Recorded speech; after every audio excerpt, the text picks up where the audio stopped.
Guys, thanks for joining us. I'd like to call to the stage Kevin O'Donovan, who's joining us from the CERAWeek from Houston, Texas. Kevin, the floor is yours.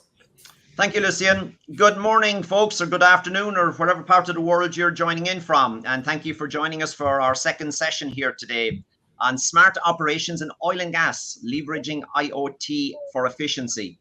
Before I quickly introduce the panel, some quick housekeeping. You'll see on the tool here on your right, we have chat and we have Q&A.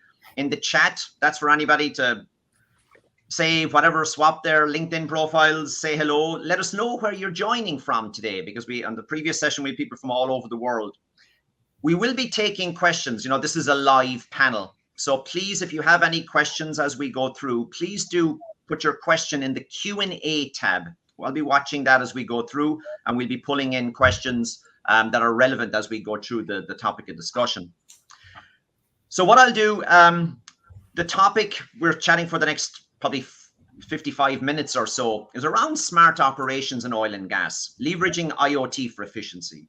Now that can mean many things to many people, and purely from a technology point of view, whether that's your traditional IoT, better edge AI going forward, robots, digital twins, humanoid robots, you know, it's a wide breadth. So it means many things to many people. So we'll start off unpacking what we mean by that, and then get into some of the key topics.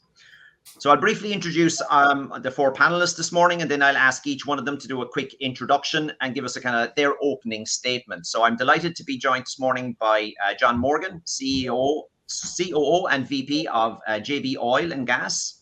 We have Dominic Meyer, PhD, the founder and CEO of Loop AI. We have Todd Slind joining us from he's the AI competency leader at TRC Companies, and Jennifer Hooper, an experienced energy executive formerly with Siemens Energy. So folks, welcome. And if I may, let's get some introductions and for your opening statements. So John, when we talk about smart operations in oil and gas, what do we mean? Absolutely. So let me just give a quick little intro. So I am a Chief Operating Officer at JB Oil and Gas. It's a E&P operator. We drill oil and gas wells in the Appalachian Basin in West Virginia. I've been here in this role for about 4 or 5 years, but prior to that, I actually worked in high technology. I was a product manager at Google for a decade, and I worked in some of the largest data systems in the world. So I have an interesting sort of 1-2 as I come into a topic like this. And so to comment on smart infrastructure and data in oil and gas, I think it's important for us to think about a few factors. The first is we're working in an old industry where infrastructure may be 10, 20, 30 years old. So what we might think is commonplace now didn't exist then. So sometimes upgrading is very difficult. And sometimes it's not economically worth it because they put on a 25, 50-year amortization schedule from the beginning. So it's just an underlying thing that I share that surprised me as I got deeper into the space. But at a high level, when we in oil and gas think about smart technology and how it can connect, it falls into sort of 3 buckets. First being economics. How can we use this to either be more efficient and make more money, or save us from losing money, or understand where we might be losing money? Second is safety. Safety is a huge priority across this industry. It is a dangerous industry. And the more we can know what's going on, the more we can be proactive and help. And then the third, which I think is a terminology that people in this industry are now becoming fluid in, is the risk of cyber attacks. You guys have seen this in the news with, I think the most recent biggest one was the Columbia pipeline hack 12 or 18 months ago. It is now something that I get questions from everyone in the industry about. So I'm really excited to be here today and looking forward to talking more about this. Thank you, John. Dominic, now we met in the real world at Distributech last year, but if you introduce yourself and how do you see all this playing out? Yeah, so thanks for having me. So it's a fascinating industry, and Look AI, for a bit of background, is a 3D camera technology. So this is kind of what our camera system looks like. The short of it is that in an engineering firm, an oil and gas company, they will walk around our camera system and capture imagery of everything that's in an environment, in the site. And our AI is what we've developed, takes those images and reconstructs them into a digital twin, a 3D representation of that world. And what that allows us to do is that within minutes of walking a site, you're able to now understand every single pipe, every single valve, what type of valve it is, where is there a leak, where is there rusting, where is there a crack where there shouldn't be, is there a foundational shift when you repeat the visit of the site, change detection. All of a sudden, we're opening a world to what Jonathan was really like emphasizing is a world that can change quickly, right? A single mistake in this environment can have critical consequences. And what we are dedicated to do is being able to provide actionable, accurate, and repeatable data of that environment so that these companies are able to work with it to provide a safe, operating, and efficient environment. So excited to be diving into this a lot more and looking forward to the discussion. Todd. Yeah, sure. So just to introduce myself, Todd Slend, as mentioned, I work at TRC and I'm our AI competency leader. And in that role, I'm working in our intelligent grid solutions sector. And we're building out an AI service center with me in partnership with our chief AI scientist. And we're really focused on, building some good foundational pieces that we can use to help our customers start their journey to AI adoption, and then also, using tools to develop digital twins, implementing intelligent automation, and helping to build new user experiences to their data and systems. And so we approach this from the data and integration perspective, and we kind of sit in between the technologies that Dominic talked about in the imaging with the enterprise systems on the back end and making sure that all those things integrate nicely. So that means we focus on a couple of things. We make sure that our customers and the enterprise kind of knows explicitly what level of detail and accuracy they need and what type of data they need to collect. We help them understand kind of the life cycle approach to data management. So from collection to visualization and making sure that it's stewarded along the way so that the data is itself an asset that describes the physical assets that they're looking to manage more smartly. And then we also think about like empowering everyone within the enterprise to get access to this data to do their job. So there's clear value to people that are out in the field doing work on the actual physical infrastructure, but there are also planners and financial folks and others who are all needing the data in some form or fashion when and where they sit to do their job. So really kind of coming at this as an integrator of different technologies, some of which we provide, some of which we partner with, and just trying to help our customers understand kind of the full picture of how to implement this technology to improve their operations. Thank you, Todd. Jennifer. Great. Nice to meet you, Kevin, and everyone here. So most recently, I was in Germany working for Siemens Energy. I was Senior Vice President leading the Global Electrification Automation Digital Business, EAD. And what we were doing was we were decarbonizing industries through our EAD solutions. And before that, I spent 22 years with Technip FMC in the oil and gas sector, specifically in offshore and subsea as the Vice President of Product Management, but deeply ingrained in projects and technology, et cetera. So I think today will be a very interesting discussion around IoT. I believe leveraging the IoT for operating efficiency and safety is a crucial step in modernizing offshore operations, making them safer, just like what you were saying, Jonathan, more efficient and more sustainable. And I think that's really important for everyone in all of energy. Several key projects have already been demonstrated in the offshore world that the technology is mature and ready to be deployed on a larger scale. And that's some of the examples I want to bring today. So thank you for having me here. I'm excited for the conversation. Thank you, folks. So I'm seeing we have folks from India, all over the US, from Europe, joining us. There's a couple of questions coming in already. So as I say, if you have any questions based on anything that's said or anything that comes to mind, please do put them in the question and answer, and we'll be moderating those and popping them up for discussion. Right, let's kick off. What I find fascinating today is that when we talk about, smart operations, the art of the possible when it comes to technology, whether that's digital twins, robotics, IoT, edge, AI, which is a hot topic, it means many things to many people. What you can go off and do is amazing, but it obviously, well, why are you doing it? What's the business case? How much is it going to cost? What capabilities they need? And you know, what's the ROI? So if I may, I suppose when it comes to the art of the possible, Todd, I know we spoke last week in a brief, let's say, sync-up call. You mentioned you do a lot around AI, but if I may, you know, we hear a lot of people talking about digital twins. How would you define a digital twin, and what are the benefits of people looking at this?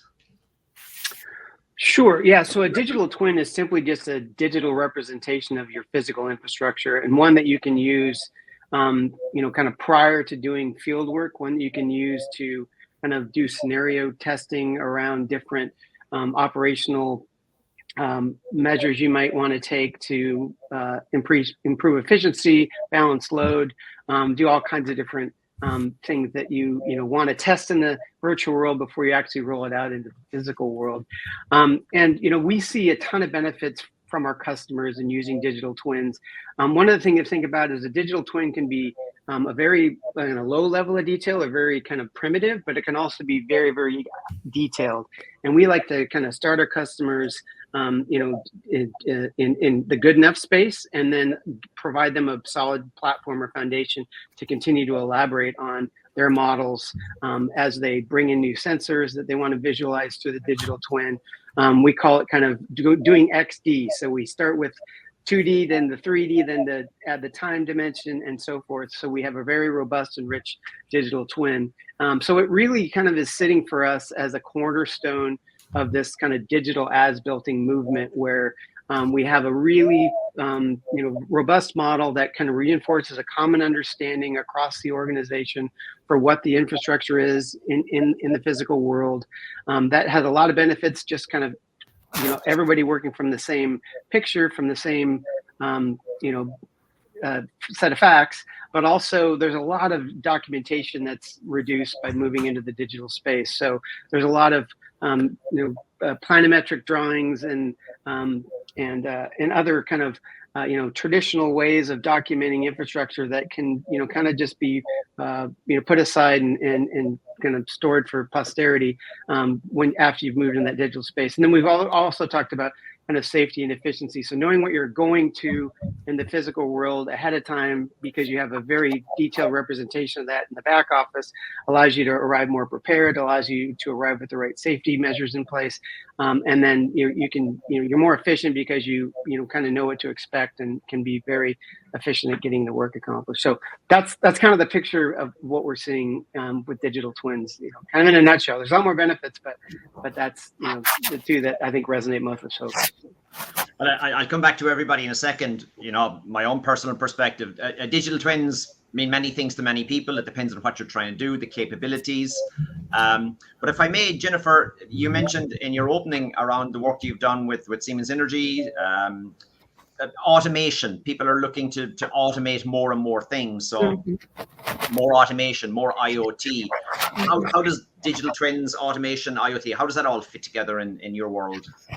Yeah, if I speak about automation, and specifically in the oil and gas operations, there's a lot of really great benefits that we're seeing right now, because these automation platforms are acting as the central nervous system of these oil and gas platforms.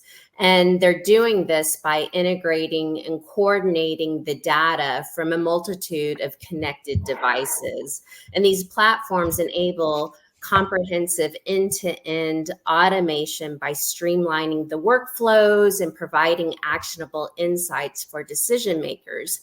And the benefits include, and you were talking about this earlier, Jonathan, about there's economic benefits. And there's, 4 benefits that we're really focusing on with the operator. One is reduced OpEx. Another offset is also improved safety, which we talked about, increased uptime, and there's also a reduction then in carbon emissions and environmental impact.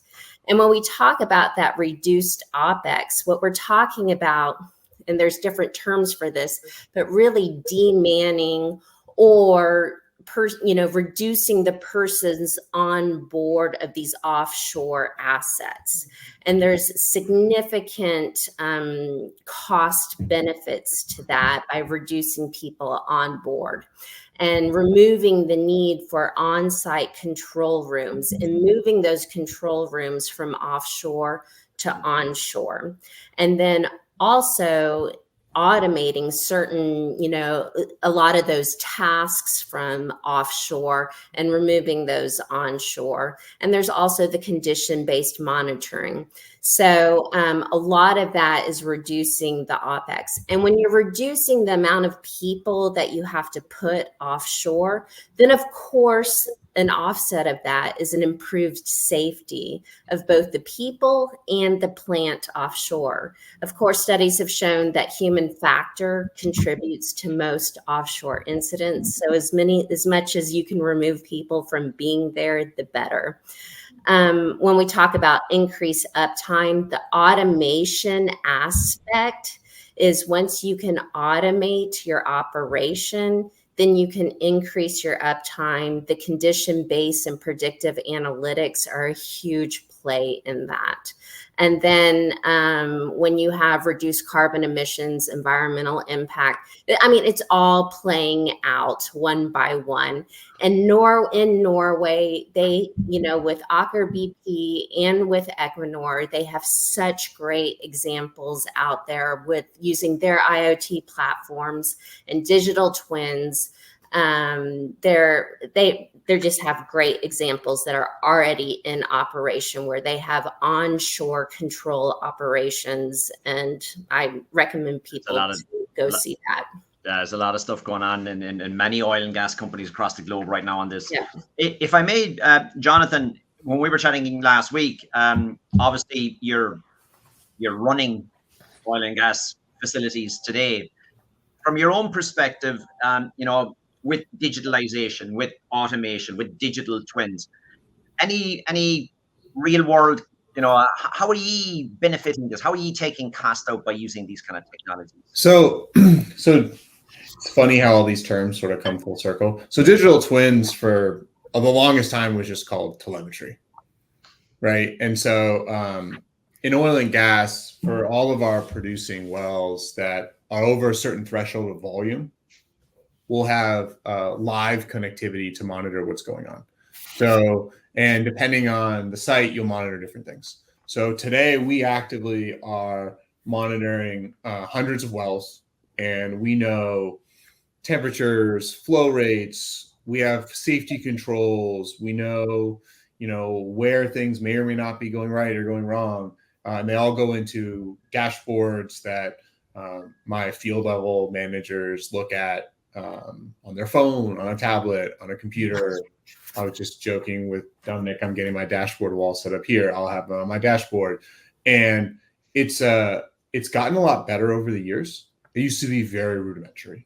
There wasn't any predictive, there wasn't any alerts. You couldn't put in like a forecast. Like, hey, I'm trying to flow X and I'm X-1. What's going on? Tell me that I'm off so I can start to look at it. So we utilize the digital twins for one, like just reporting and monitoring. How are we doing against our targets? This industry is very predictive. You sort of have an opinion of what's going to come out of the ground. And then you're monitoring, am I doing better, worse, or am I on target? So we do a lot of that target monitoring. There's a safety aspect of, hey, something went wrong. What went wrong? Do I have to act right now? There's an alerting aspect of, hey, reminders to do maintenance. Hey, this is broken, go fix it. And there's also generically just FYI. Like people want to go and look at like, hey, how much is this pad producing? How much is this well producing? Hey, the landowner down the street was just curious and we felt comfortable sharing some of the data. And so we just showed it to them. Or we actually use, we have a pretty strong operation fleet of trucks, of varying sizes, and so we use a telemetry to monitor our vehicles across the field. And while it's not a true digital twin, because I don't know everything that's going on with the vehicles, I do know where they are, and we do it a lot for understanding utilization, being able to do dispatch effectively, and we also do work for third parties, and we actually share some of that data. It's actually a sales point. People are like, there's a level of trust when you're hiring a vendor, and especially when you're going to the field when no one's going to be there. A lot of that stuff that happens in this, the only person who's actually out in the field is one person.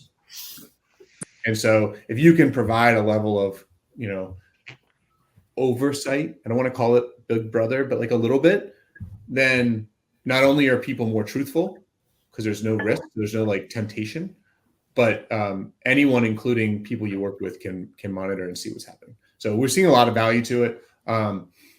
Just even at a minimal, just awareness side. Yeah, no, it adds to your bottom line, right? Now, Dominic, I'm going to come to you, but just quickly, Jennifer, I'll come back to you in a second. There's a good few questions coming in around human in the loop and what happens when all the humans are gone. But we come back to that one. Dominic, in digital twins, you've showed what you guys get up to. So, what do you do, and how does that fit in with the digital twin, smart operations? How does your world fit into this? Yeah, so as Jonathan mentioned, like telemetry is understanding how our assets evolving, but there's only a very specific piece of information that you care about when you're seeing that tracking over time.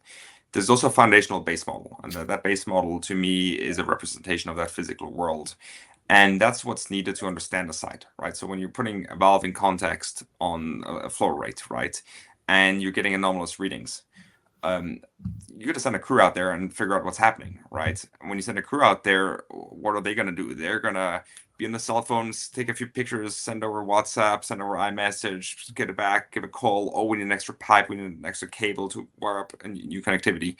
Those are workflows that are human driven, right?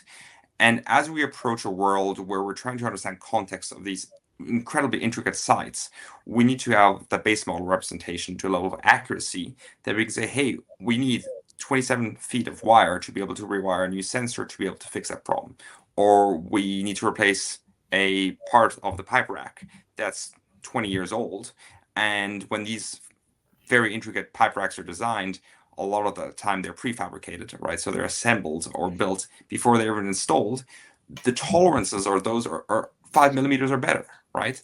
So to be able to bring in whole new pieces of equipment, understand how they're going to fit, how are you going to even assemble it, there you need a level of base model. And that's what really, I believe, is part of the foundational part of a digital twin to be able to build on top of. You layer telemetry information, you layer the ability to be able to add different sensor modalities on top of it. Is it thermal imaging?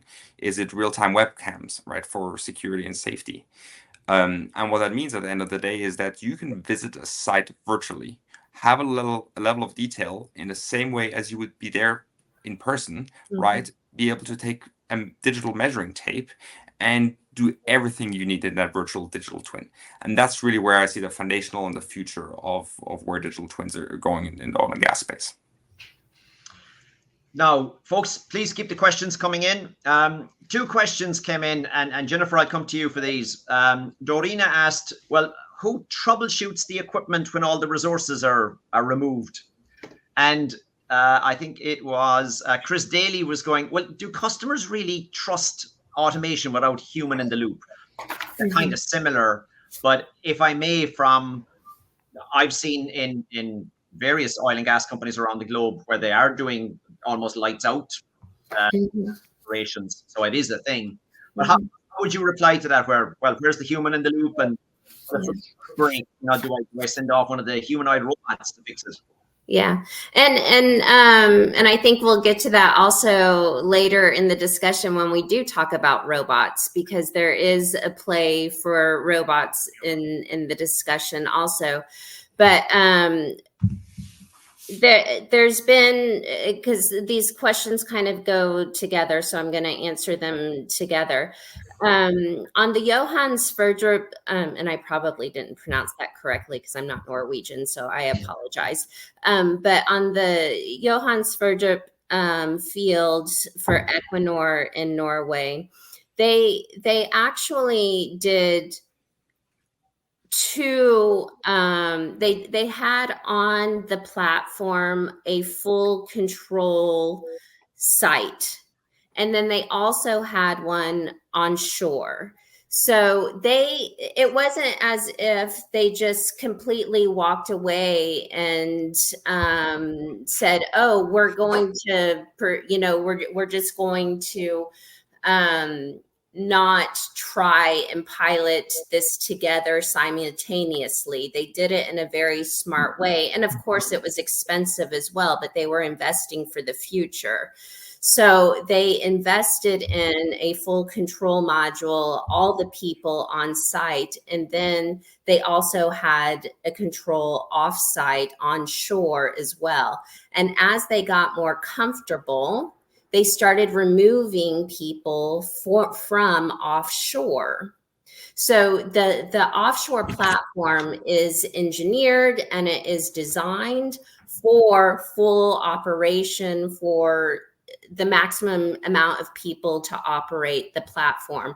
But they have removed people over time as they became more comfortable that they can operate from onshore. And they are now saving more money. They are being more efficient through the things that I talked about earlier by operating it onshore. And now their future fields, and with Aker BP, they are now designing their new fields smarter because they don't have to design these offshore platforms with the full operationality. So it was a step-by-step process in which they did this. Now, when things do go wrong, the platforms do have, bunks. They do have cafeteria, whatever, for helipads for people to go out and to actually fix things. Like if the robots, if the other mechanisms, automated control cannot fix it, and you do need physical manpower, of course, people can go out there and fix it. But there's other mechanisms to do it first. Now, if I may, Todd, in your experience, when people look at digital twins and IIoT, is there a right way to approach this? Where do people start, or is it someone that always has some digitalization, some sensors, but to get to this level of smart operations, how would you approach that with customers typically? Well, since this is Jonathan mentioned, this is a novel or a new technology to most folks in this space. So we encourage our customers to start with a pilot. That's a modest investment, but it's really intended to kind of tease out what all the specific requirements are for the organization. Refining kind of the processes for how these digital assets are going to be used. And then, just get a good understanding for level of effort for when these things scale up, because there's a lot of, investment ahead of you. If you've got a large system and you want to build a digital twin of your entire network, you really want to make sure that you have all the details sorted out before you go big, go deep, because although, we have, seen our customers, pretty successfully capitalize the kind of that building of the base model, as Dominique described. There is an operational component to it. So understanding kind of, really what you're getting into up front through a pilot is super, super important. The other key thing is to make sure that as you're building these digital assets and digital twins, you're really operationalizing the products into your existing workflows. So it's kind of, the saying goes, if you built it but nobody used it, it wasn't worth doing.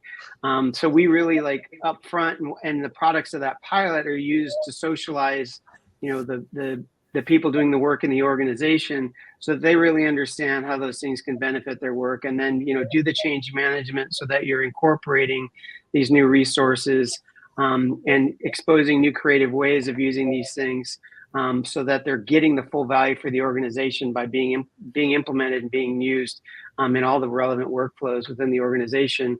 And then, there is like this network effect of having a complete, digital twin for your organization instead of a patchwork or little islands of digital twins around an organization. So being able to kind of scale up in a way that, your organization can support financially, but also, learning from that pilot to know what the priorities might be to kind of phase it so that you can implement it in a responsible and efficient way.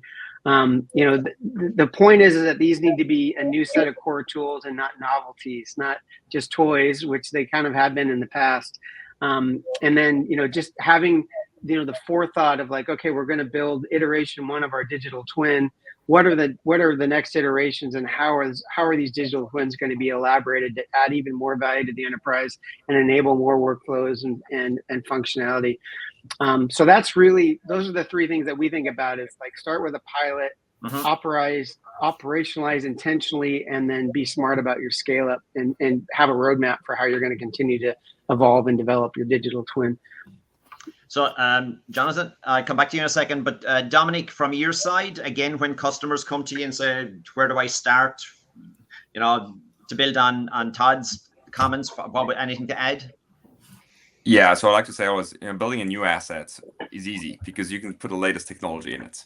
It's the old ones, the brownfield side, those are the difficult ones because you don't really know what's there. Any blueprints you have, I guarantee you they're wrong, right? Because things have been changed. I mean, you try to attempt to update them, but things are missed, human errors, and that's normal and expected. So what I want to touch on is repeatability and timescale, right? And I think Todd really mentioned that you want to start with a first version of a digital twin and then start growing that out. And I think that's a really great notion, right? Is that today's technology allows you to have a snapshot and representation of your asset that allows you to solve X problems. In 10 years, you're going to have a different set of problems, and the industry will have moved forward, and you're going to try to solve Y problems, right? So you're going to want to rethink how that digital twin evolves over time and the problem you're trying to solve. But when we kind of go and work with our clients, we normally try to focus on understanding what is their actual problem, right? Because a lot of companies will have 100 different problems, but the top 3 will drive 95% of the operational problems or budgets, and those top 3 are the ones you want to resolve. So let's not just throw technology at the problem. Let's understand how do we solve those top 3 problems, go after them, find a solution for them, recommend the right technologies to work together, and then you have a very efficient workflow to, in a timely fashion and integratable fashion, solve those top 3 problems, right? So that's how I like to think about, what is a digital twin solving? Let's focus on that and then help the companies address that. And if I may, Jonathan, when someone like me walks in the door and go, oh, look, I've got a new shiny digital twin and it's photorealistic and you can do all this cool stuff. And oh, have I showed you all my robots as well? Blah. You're running a business. How would you, well, you probably throw me out first, but how do you go about this? So a lot of the companies, including ours, were very open to new ideas, but it all comes down to brass tacks. As Dominic was saying, like any new piece of equipment or well you drill, I'm having it by default, right? I have reporting requirements. It's almost expected. Yep. But when you go backwards, it's all about efficiency. And depending on what area you're in, you actually have an economic barrier. So Texas, Oklahoma, if your wells aren't economic, so if you're not producing more than it costs you to operate them, they'll actually force you to plug them, which is a cost. And a lot of operators don't want to do that because it's holding acreage that could be drilled for something else. And so most of the wells that were drilled over the last century are in our basic vertical wells. It's only been about 15 years that we started to drill these non-conventional horizontal wells that are much more economic. And so to Dominic's point, like by pure count, most of the infrastructure is old. And that stuff, it's all about dollars and cents and operational efficiency. And while, $5 a month for something might not seem that outrageous, for one of these wells, it might actually be what tips them into non-economic. And so I think understanding the actual challenges that these different people are having really can help with the sales process here, but also can help grow together. We use digital twins that have more, let's call flashy technology to convince some of our operational folks to use it. So we have this telemetry and SCADA and all that jazz, but we actually take in a PDF or an image of the layout of the pad, and we put the measurements on the pad where they actually would be in the real world. So we're taking a step towards that true virtual digital twin versus just a dashboard. And we are seeing that pick up more adherence. Because the issue you run into is not just, does it work? Can the data people get the data out? It's, can I get the operational people to use it? They're the ones that are going to come in and find an efficiency. They're the ones that are going to come in and say, hey, why don't we try this? It'll bring some more gas or oil out of the ground. And so it's all economics. And even I've done pilots of a lot of technology that isn't straight, IoT.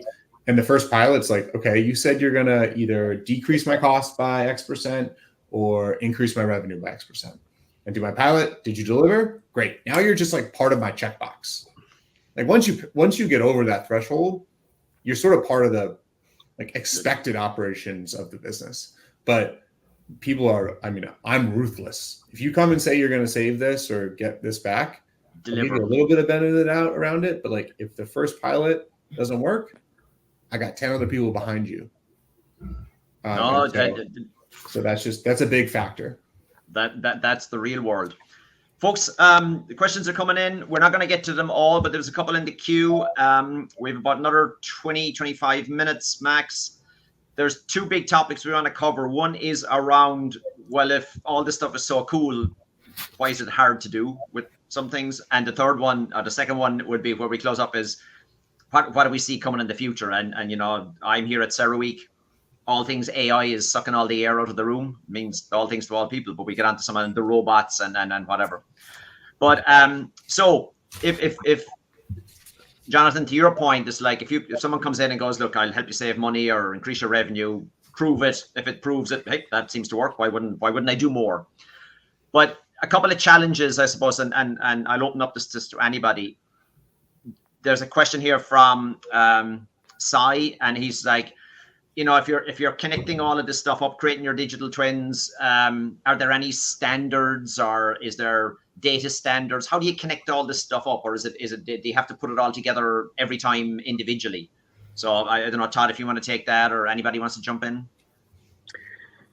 Yeah, I can start. There are definitely standards out there. There are standards that are kind of de facto industry standards that have been around for a while that are essentially driven by the software companies. And then those are mostly around file formats and such. And then there are ISO standards that help define things like level of detail in the digital twin and, some of the more technical aspects as it applies to kind of industry applications. So, I think somebody mentioned we're here, we have arrived, we have the pieces in place to really efficiently and effectively implement these technologies. I would say the standards have matured and are in place to support this work in a really good way. Anybody want to add anything there? I also want to caution a little bit. While standards, I think, are really great to provide cohesion across different companies working together, I see a lot of private-public sector collisions in terms of what technology adoptions there are and how they're integrated. And I think as soon as you start piecing these together, that's where standards, don't cover you as much, right? So we've had a lot of great clients look to other clients, being like, hey, how did you implement such digital twin, into your operational standpoint? And then how can we learn from that? So use the standards when you can, and then also think where you can to see how others have done it and integrate the technologies where you see fit and carefully. Yeah, and I would say if you can't speak the language of data, be careful. Like we actually I have a full-time data person, and their whole job is getting the data out of these different services and then doing the ETLs to get them into a database that we maintain, so that we can link and have our own master files to correlate all the different entries, because everyone claims they can do that and no one can actually do it. So like, don't assume that they're going to solve your problems. I've seen more companies fail because they said they'd solve that problem for their customers. It'll be a one-stop shop. Come to me. It does everything. You can have full flexibility. At the end of the day, you got to do that for yourself.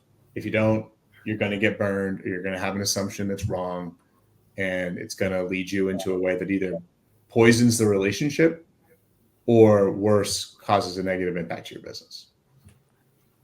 And I was just going to say what you were saying earlier, Kevin, is that there's a different definition of digital twin for every single industry. And so when you talk about standard, I mean, and also, Dominic, what you were saying is, what problem are you trying to solve for when you talk about digital twin, and what are you going to use the digital twin for? What industry are you in, et cetera? So there's not one answer here when you talk about a standard. So it's multifaceted here of what you're trying to use it for. You know, having been in the IT industry for 30 years, you know, the good news is there's loads of standards. Yeah. The bad news is there's loads of standards. And, you know, having just come back from Europe, right, it's very different from Europe than from the US as well. So, and of course, you know that, but we're different. We're better. No, look, let's not get into that angle. But I suppose, if I may, on the previous session, we were also chatting about digital twins, and my own perspective would be, many folks will have heard of the Digital Twin Consortium, right? Cross-industry, cross-party, working groups and whatever.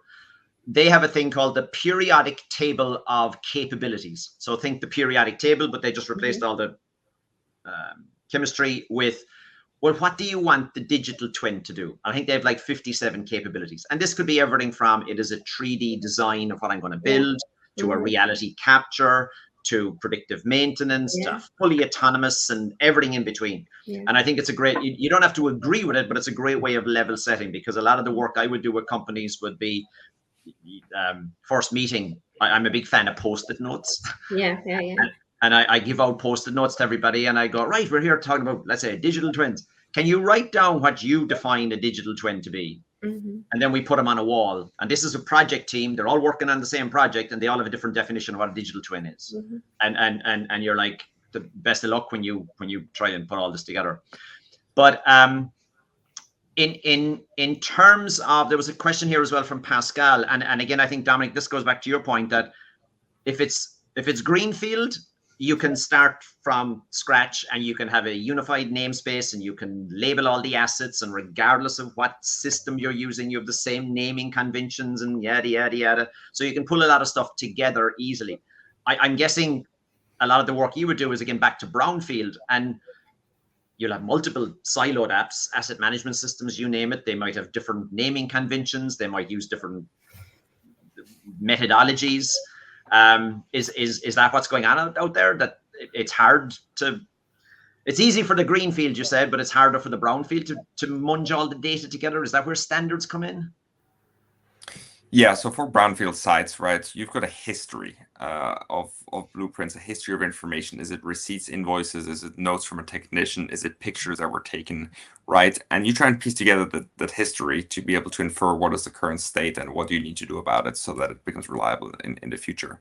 So as you're assembling the digital twin of a brownfield asset, you start composing that library, right? And library is probably the right term to be able to think of what a digital twin is for a brownfield asset.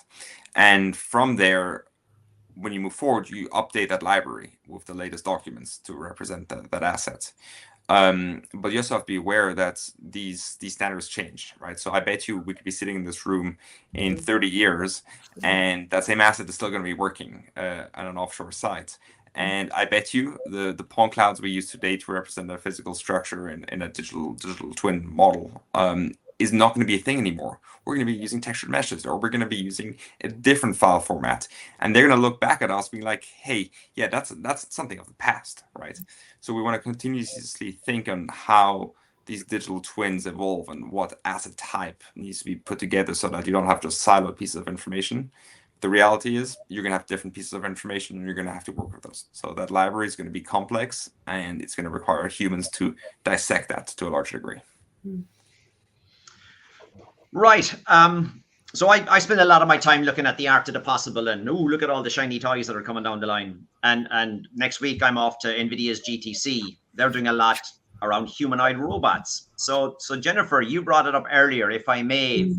When we look at the future, you spoke about better automation. Some people will say, well, where we really want to get to is autonomous, and that brings in AI. But if I may, your thoughts on where you see robots, AI heading in the future? Yeah, sure. There's some interesting collaborations that are going on out there, but what I'm seeing is that robots and IoT technologies are revolutionizing oil and gas operations, really by creating this zero-touch system where AI and autonomous, they're really drastically reducing the need for human intervention. And that's what I was touching on a bit earlier. They're facilitating the autonomous inspection and remote monitoring, and it's in collaboration and connection then also with the digital twin, because when they're out there doing their work, they're also simultaneously updating the digital twin models to reflect real-time conditions as well. And so this is a really efficient way then of getting the data, updating the digital twin, and making decisions. And this is the advanced sensors that they're using, the machine learning, the algorithms that can autonomously then conduct the inspections. They can detect the anomalies that are happening. They can respond to potential issues in real time. And, we talked about safety earlier as well, and being offshore. And these robots are the ones that can do the hazardous work in the hazardous environment. They can inspect the pipelines. And I think, Dominique, with your what you were showing earlier, but they can inspect the pipelines, they can inspect the valves, they're the ones that can go into the critical infrastructure, improving safety while minimizing downtime. It's really a fantastic time right now to be incorporating robots with digital twin. And actually in 2023, Total announced with Rockwell Automation their robotic supervision system, and they were really visionary in what they announced, looking at a fleet of robots for offshore operations. Todd, your take on robots and stuff heading in the future? Oh yeah, I would echo a lot of what Jennifer had said. We're working with a robot company that has a quadrupedal sensor platform essentially, and we just see the ability to reduce human exposure to these dark, dank, and dangerous enclosed areas that nobody really wants to go to, but they're places that need to be checked into every once in a while. It's just a perfect fit in terms of technology arriving at the right time and for the right use case. And so, to Jennifer's point, we see, the robots going into a facility, doing the scanning, using, optical sensors and other different types of sensors to get, really high definition pictures so we can see oil patches or corrosion or whatever the issue might be. And then that's just available at real time, flashing right on the digital twin, or there's a bounding box on an image coming back in real time so that a human can inspect that remotely and determine whether there's some immediate measure that needs to be taken or just schedule it for a routine maintenance visit. So I think that we're within this year, we'll see a lot more robots deployed in the industry, because I think the cost to deploy them and the sophistication they have at collecting data is really tremendous at this point. So, we're seeing after the wildfires in the LA area, the utilities there, they've got to go and investigate some vaults and things that they don't know what's in there. They don't know what the fire and the heat did inside of there, and they're looking at putting robots in there to do the scanning and imaging just to find out. So there's use cases all over the place for these robots to really take a lead role in the data collection piece in particular. And Dominic, if I may, on the robot topic, but I suppose more from what you do as well, where are we headed with AI, the big elephant in the room, and new AI models, large language models, inference, you name it? Yeah, so I'll touch on the robotic systems, in my opinion. So we actually started a robotic system before we went to a human-operated handheld system. And that journey is kind of an experience for me to realize how hard the physical world is, and understanding where the limitations of robotics and AR will come to play. What I like to say is, like, how many robots do you see climbing up 37-foot ladders to reach a bolt on the backside of a boiler to see what the condition of that is? 0. And will that change in the next 30 years? I put my bets on no. So I might be a bit of a skeptic here, but I think it's important to realize the potential of AI and where we can target it. And I think where we are going to see the biggest impact is sensory data stream analysis. That is a huge area of improvement in terms of predictive maintenance, shifting from a reactive, hey, something is broken, to, hey, can we predict early signs of symptoms breaking? And that's where I think AI has a huge potential.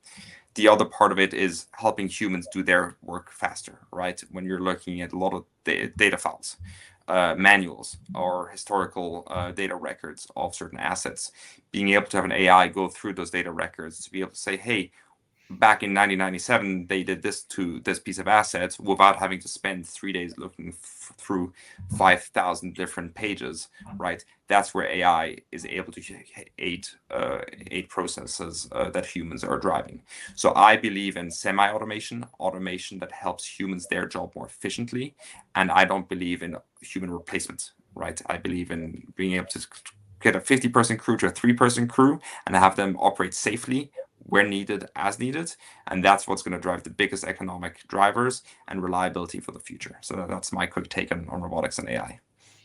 And Jonathan, if I may, in your company, as you said, you're open to new things, but it's got to prove its worth. Your take on where you see this headed in the next couple of years? So I've been thinking about this a lot. I actually started my career in robotics. I did robotics 15 plus years ago, and I have a lot of friends in the space. And it's not, everyone thinks you're going to replace humans with robotics, and that's not really the goal. And so for me, it's all about figuring out where, if I could get more data more frequently, would it be valuable to me? Where, like, I have a pad site that I send a person out to every shift, so twice a day. If I could have someone there 5 times a day, what value would that give to me? And I can start thinking about where robotics can play into that. There's a lot of inspection things that could be used for robotics. Most of that has fallen into the drone territory pretty quickly. We evaluated some of that. We use some for certain things, but there's limitations. I think a big thing to think about is it's very regional. It's very specific, task specific. Like if you have a compressor site or a processing plant, yeah, super repeatable. Everything's in the same place. You have internet. If you're going to a pad site or a remote midstream valve, maybe you only have satellite. Maybe it doesn't make sense to do more than just sending someone out there.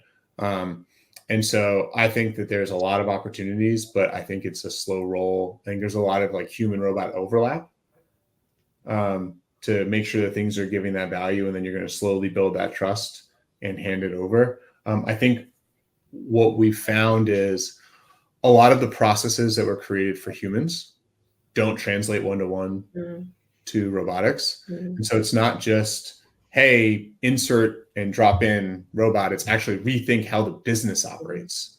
And so you got to sort of take it. I mean, one of the things was like, how do you eat an elephant one bite at a time? Like you got to like take it piece by piece and figure out where you can create that value and create a momentum. Because like once you get someone who's used to a piece of paper or used to, 3 hours of windshield time to get out to the site, and you show them that you can change where they can spend their time and be more efficient and be better at their job, you get some of those advocates and they start to find opportunities for you. So I think there's a lot of opportunities, but I think it's incredibly specific to not only regional, but also environmental and like what the equipment is. Because I can tell you on our pads, they're not all the same. And some of them, great connectivity. And like I'm doing stuff on those sites that I'm not doing on others because I can actually, get connectivity. Like I have AI-based cameras on some of my sites to monitor, but I can't do it everywhere. So I think it's very specific, but I think there's a lot of opportunity there. Alrighty, folks, we're coming to an end. I'm briefly going to go back and ask each of our panelists for like a key takeaway from the session, but just a couple of quick ones. Peter Angelos here was asking about, robots and dogs and whatever. And I think, Todd, what you said is whether this thing walks around, flies around, crawls around, walks around, it's a sensor platform. And whether it's LiDAR, cameras, sound, gas mount, whatever, it's about pulling the data back. But I'm a big believer in this, and a lot of the stuff that humanoid robots are on about, back to, I suppose, Dominic's point, we live in a world that was built for humans. And there are certain things in warehouses that, well, the robot needs to look like a human, to act like a human, to do stuff. If I was building something completely from scratch in the morning that no human would ever go into, I designed it in a very different way, right? The robot would look very different as well. But anyway, and there was one other one from Peter, speaking of the future. Where are we here? It was another Peter Bentley. He was saying, what about quantum computing? That's coming. It is coming. And the whole quantum safe and whatever, we could have an entire conversation on that as well. Folks, just to wrap up, let me quickly just go around the room. So if I may, Jennifer, if there was one thing you want people to take away from our discussion this morning, what would that be? I would just say that the technology is mature. It is happening. And I really loved what Todd said when he was talking about forethought. It is about us planning for it. And it's important that we continue to invest and plan for the future, and that you're incorporating this technology into the future. Todd? I'll just say, come on in, the water's fine. That's a good one. Dominique?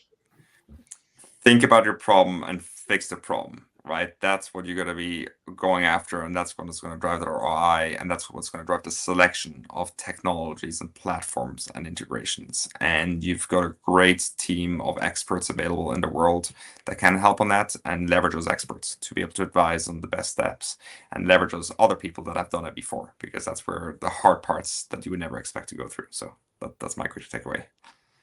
And Jonathan? I would say focus on the value. Think about how you can help with a regulatory requirement, how you can help with a financing requirement, or how you can help with the bottom line. If you're not tagging onto one of those, the chances of you getting that inch that you need before you get the mile is low. So find the one where you can really add value, and it'll open the doors to the ones they didn't think you could add value in. Folks, thank you so much. We're right up at the top of the hour. We haven't got to all the questions. We will be following up afterwards with some of the more questions. But again, thank you to all the panelists. Thanks to everyone for joining us, and enjoy the rest of IIoT World Energy Day. Thank you. Thanks, everyone. Bye.